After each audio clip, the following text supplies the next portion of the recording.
আবারও আফগানিস্তানের বাগরাম বিমান ঘাঁটি দখল করতে চায় ট্রাম্প। বিশ্লেষকদের মতে 4টি কারণে বাগরাম বিমান ঘাঁটি দখল করা প্রায় অসম্ভব আমেরিকার জন্য। তবে সরাসরি না করেছে তালেবান সরকার।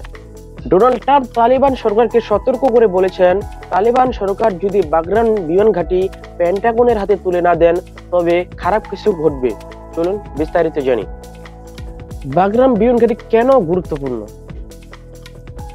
2021 সালে আফগানিস্তান ছেড়ে চলে যায় আমেরিকার সৈন্যবাহিনী ও তাদের সব অস্ত্রশস্ত্র নিয়ে।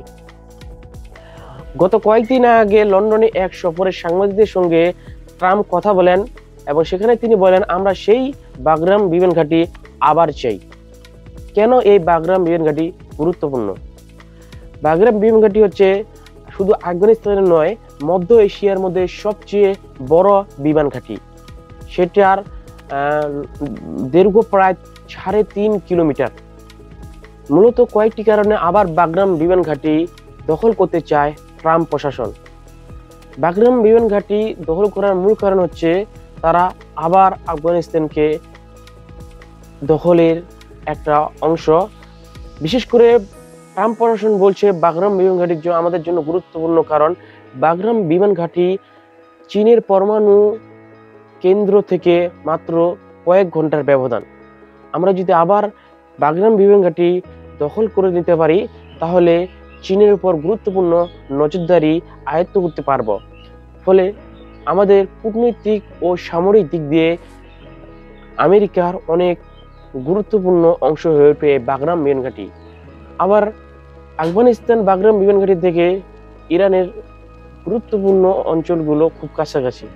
ফলে সেখানে তারা ইরানকেও একটি নজরদারি হিসেবে দেখতে পারবে। বাগরাম বিমান ঘাঁটি এই জন্য গুরুত্বপূর্ণ।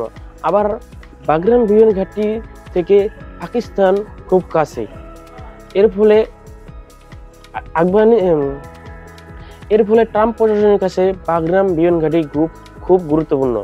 ডোনাল্ড ট্রাম্প সেই সাক্ষাৎকারে বলেন যে জো বাইডেনের প্রশাসনের সবচেয়ে বড় ভুল ছিল আফগানিস্তান থেকে সৈন্য বা সেনাবাহিনী সরিয়ে নেওয়া এবং বাগরাম বিমান ঘাঁটি সহ অন্যান্য বিমান ঘাঁটিগুলো থেকে চলে আসা।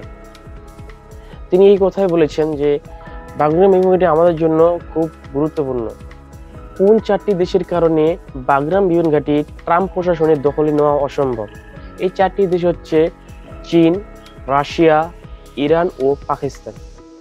এই 4টি দেশ সরাসরি আফগানিস্তানের পক্ষ নিয়েছে। যখন ট্রাম্প প্রশাসন আফগানিস্তান তালেবান সরকারের কাছে বাগরাম বিমান ঘাঁটি আবার ফেরত চায়, তখন তালেবান সরকার সরাসরি ট্রাম্প প্রশাসনকে না করে দেয়। তারা বলে, আমরা কোনো দেশকে আমাদের মাটি ব্যবহার করতে দেব না কোনো দেশের বিরুদ্ধে ব্যবহার করার জন্য। এতে তালেবান সরকারকে ধন্যবাদ জানিয়েছে রাশিয়া, চীন, ইরান সহ আরো অনেকেই। এই 4টি দেশ তো আপনারা জানেন যে পাকিস্তানও এর মধ্যে পড়ে যায়, কারণ পরমাণু দিক দিয়ে একমাত্র মুসলিম দেশ পাকিস্তান।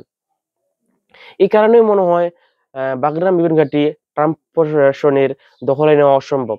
তবে আমেরিকার সাবেক সেনা কর্মকর্তাদের মতে বাগরাম বিমান ঘাঁটি যদি তারা আবারও দখল করতে চায় তাহলে প্রায় 10,000 মার্কিন সৈন্য ও অত্যাধুনিক এয়ারক্রাফট তাদের প্রয়োজন এবং সেখানে তালেবান প্রশাসনকে প্রতিপক্ষ হিসেবে অনেক কিছু মোকাবেলা করতে হবে। প্রকৃতপক্ষে কি ট্রাম্প প্রশাসন পারবে এই বাগরাম বিমান ঘাঁটি দখল করে নিতে?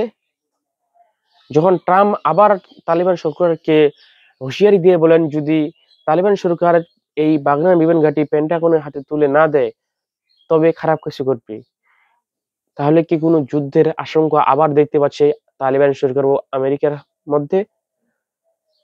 আপনাদের মতামত অবশ্যই জানাবেন যে বাগরাম বিমান ঘাঁটি আমেরিকা কি আবার দখল করতে পারবে কিনা। তবে বিশ্লেষকদের মতে এটা দখল করা প্রায় এখন গত কয়েক বছরের মধ্যে প্রায় অসম্ভব। আসসালামু আলাইকুম।